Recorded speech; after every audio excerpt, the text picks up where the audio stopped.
Hi jumpers, my name's Ron Baum with USPA. Welcome to USPA Safety Culture. We're going to go over incident reports from last month, some lessons learned, hopefully some lessons you guys can learn from. Stay tuned.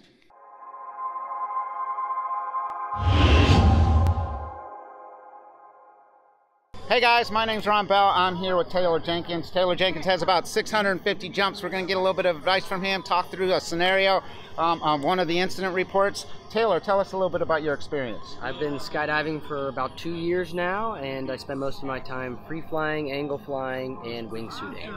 So one of the incidents that came in, guys, and I picked him because he's a wingsuiter and they have to flare out of their tracks, was an incident that happened on a jump where a guy did not flare, come to a complete stop on his jump. So when we say flare out of your tracks, Taylor, what does that come to mind? What's that make you think? It means we're used to slowing down our downward speed, but when you are tracking or moving, you need to also slow your horizontal or forward speed. Absolutely, guys. You got to take that time. You got to get big. You got to slow your vertical speed. You got to make sure that you've stopped all your forward speed. That way you don't get a hard opening. That's one of the possibilities of not taking the time of stopping both of those momentums. Another incident report that I wanted to bring up was a hard opening that caused some canopy damage. So if you opened up under a canopy and you had canopy damage, what are the things you're looking for? I actually just sat in an AFF class the other day, and what they referenced there was if the hole is big enough to see daylight, you should probably cut it away. Okay, so in this instant, you look up, you've got one broken line. Canopy seems to be flying relatively straight. It's got a little bit of a turn. No holes in your canopy. What are you going to do? If I'm above my decision altitude, I don't know, I'm frozen. Tough one. So it passes your control check?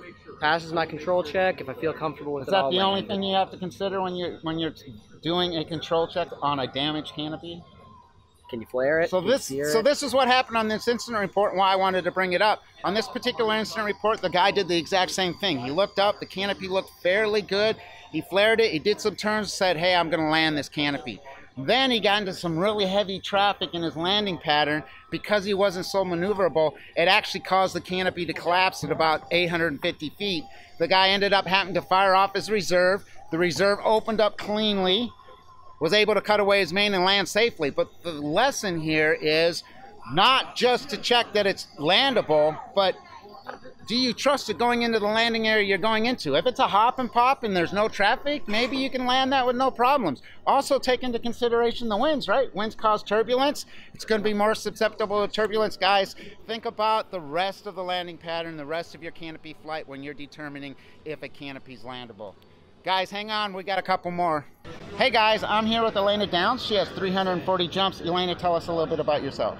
Yeah, I mostly do belly and canopy work. I've been working on flocking. We did a mini course yesterday. Thinking about getting my coach rating next month. Nice, give me a high five, coach rating. All right, guys, so one of the things that came up in the incident reports repeatedly was uneven flares. And one of our biggest problems in our incident reports pretty consistently is landing problems that has to do improper flares or improper PLFs. So let's talk a little bit about keeping your flare even. How do you keep your flare even?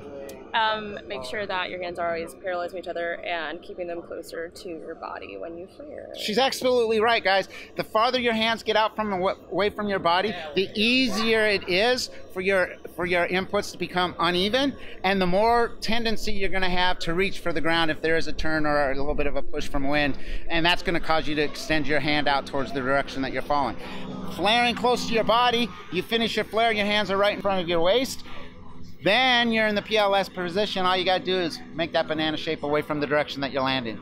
Guys, stay tuned. We still got one more thing to cover. Lena, thanks for showing up. You're welcome. Hey guys, I'm here with Bill Scott. He's the DZO out here at Skydive Monroe. Yes, sir. He's got 8,829 jumps. Yep.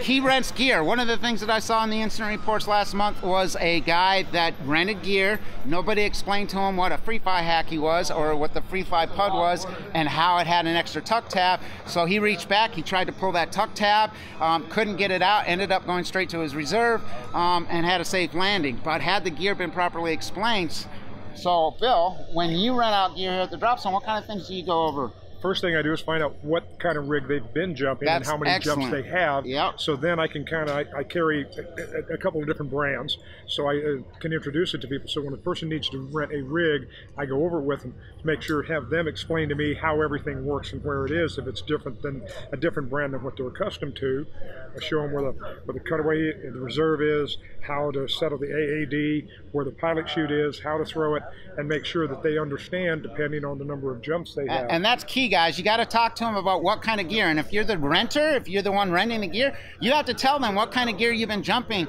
so that if there's any differences, they can take the time to explain it to you. Because trust me, Bill's more than happy to take time and talk to a student and help you get through all the gear issues if you're going to rent gear with him. So guys, stay tuned. We're going to do an outro here in just a few minutes. Bill, thanks for showing up. Absolutely. We'll see you next time.